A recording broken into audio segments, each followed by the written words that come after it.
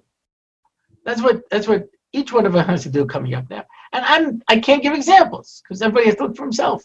But when people ask me of examples, I say things like, get it stuck a box, put it on your night table, and every night before you go to sleep, put in a coin. I say to people, can you say Kriya Shema Mita? It's too big. Can you just say the first parsha of Shema? Some people say yes. Other people say it's too big. I say, can you say just the words, first line, Shema Yisrael Hashem Echad? Yes. That's your Kabbalah. I used to see this when I was in Asia Torah. People would, who weren't religious, would come to Noach Weinberg and they say, listen, I want to take on something, but I can't take on too much. He says, can you keep Shabbos? No, I can't keep Shabbos. Can you give up driving on Shabbos? No, I can't give up driving on Shabbos. Can you just not drive to the mall on Shabbos? He says, yeah, that I can do. That I can do. Yeah. So I'll say to someone, can you keep kosher? No. Can you give a pig? No. Cheeseburgers? No. Shellfish? Yeah. Okay. Accept upon yourself, I'm not going to eat shellfish. An amazing thing. An amazing thing. It's little things, but little things breed success. Not only do they breed success, but they have a ripple effect.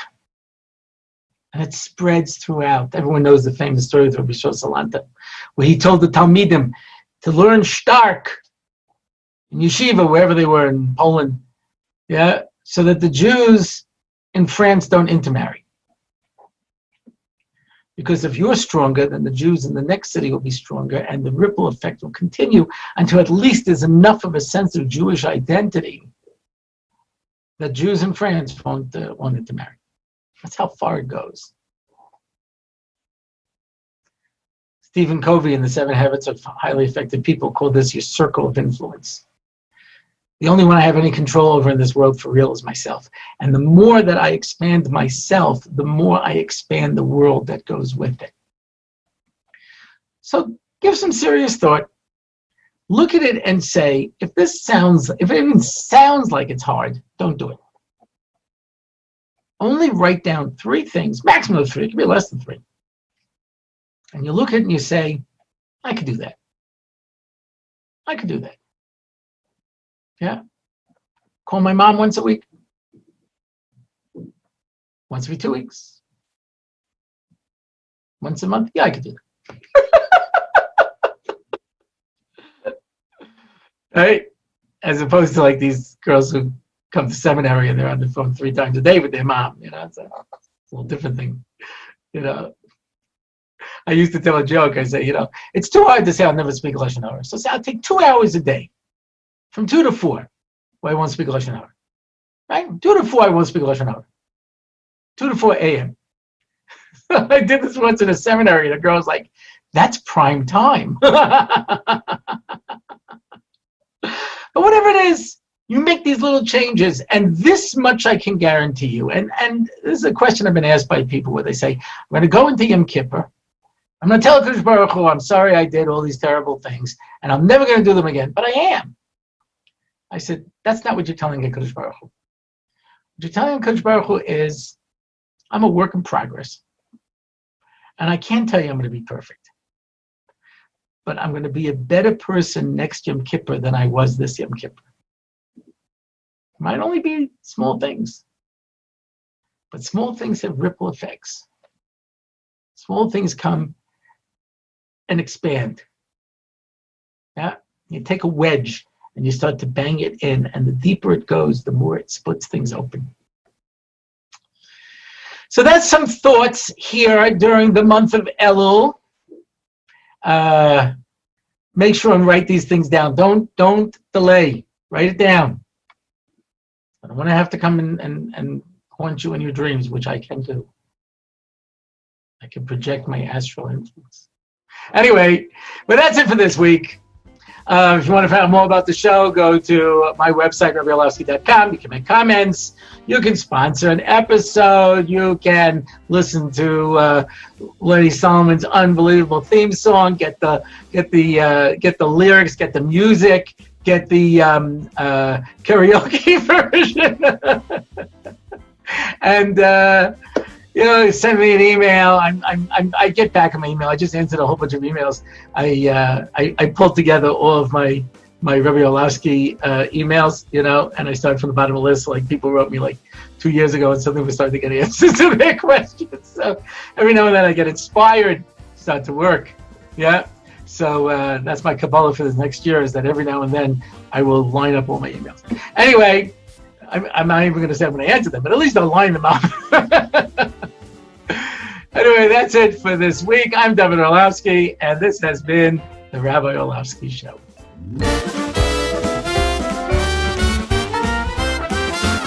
It's the Rabbi Orlofsky Show. Torah and Simcha, ready to go. It's the Rabbi Orlofsky Show.